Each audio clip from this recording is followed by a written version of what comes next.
ইয়াৰ পিছত বহুত ল'ৰা ছোৱালীয়ে মোক সুধি আছে যে এডিআৰই ৰিজাল্ট কেতিয়া দিব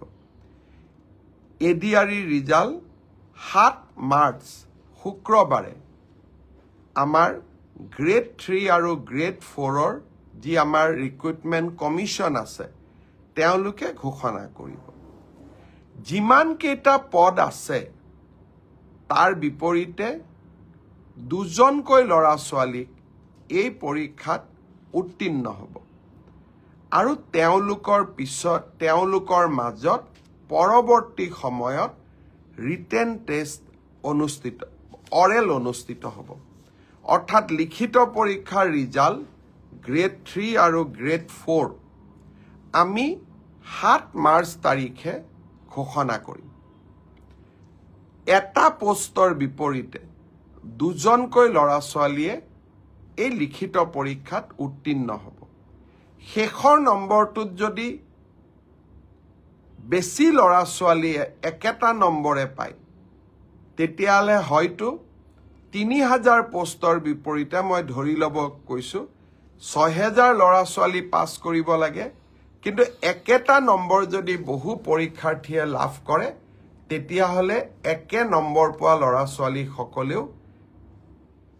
পৰীক্ষাটো ডেফিনেটলি পাছ কৰিব অৰ্থাৎ আমি যদি ধৰি লওঁ 50 is a cut off mark কিন্তু 50 যদি 50 জন ল'ৰাই নম্বৰ পাইছে তেতিয়াহ'লে 50 জন ল'ৰাই লিখিত পৰীক্ষাত পাছ কৰিব গতিকে 1:2 বুলি ক'লেও 1:2 একেবাৰে গ্ৰামাটিক্যাল সেন্সত নহব হয়তো 2-4জন ল'ৰা ছোৱালীয়ে বেছিকৈ পাছ কৰিব এডিআৰইৰ পৰীক্ষালৈ তাৰ ৰিজাল্ট কি হ'ব তাক আপোনালোকে জানেই সেইবাবে মই যিসকলে পাছ কৰিব তেওঁলোকক অভিনন্দন জনাইছো যাতে অৰেলৰ বাবে তেওঁলোক সাজু হ'ব পাৰে আৰু যিসকলে পাছ নকৰিব আমি পুনৰ এই বছৰৰ শেষৰ ফালে নতুন বিজ্ঞাপন দিয়াৰ বাবে চেষ্টা কৰিম আপোনালোকে আৰু এবাৰ পৰীক্ষাত অৱতীৰ্ণ হ'ব আৰু লগতে অসমত উদ্যোগসমূহ আহিব মুখ্যমন্ত্ৰীৰ আত্মনিৰ্ভৰ অসম অভিযানো আছে আমি নিজকে তৃতীয় আৰু চতুৰ্থ বৰ্গত নহলেও বেলেগ ধৰণেও জীৱন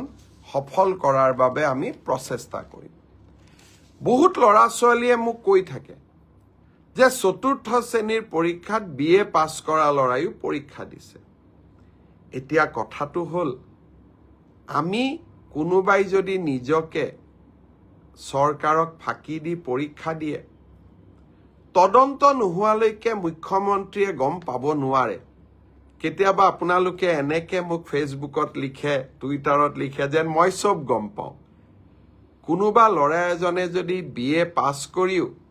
নিজৰ যোগ্যতাটোক লুকুৱাই পেলাই চতুৰ্থ শ্ৰেণীৰ পৰীক্ষাত আবেদন কৰে মুখ্যমন্ত্ৰীজনে কেনেকে গম পাব আপোনালোকে খবৰ দিব আপোনালোকক আমি সুবিধা দিম যে এনে যিসকল লোকে আপোনালোকে দেখিব যে লিখিত পৰীক্ষাত পাছ কৰিছে কিন্তু এডুকেশ্যনেল কোৱালিফিকেশ্যনক তেওঁলোকে লুকুৱাই ৰাখিছে আমি সুবিধা দিম আপোনালোকক অভিযোগ দিয়াৰ বাবে যাতে অৰেল পৰীক্ষা হোৱাৰ আগতে বা মৌখিক পৰীক্ষা হোৱাৰ আগতে আমি আপোনালোকৰ অভিযোগবোৰ নিৰ্দিষ্ট ইউনিভাৰ্চিটি লগত কথা পাতি আপোনালোকৰ অভিযোগবোৰ যাতে আমি নিষ্পত্তি কৰিব পাৰোঁ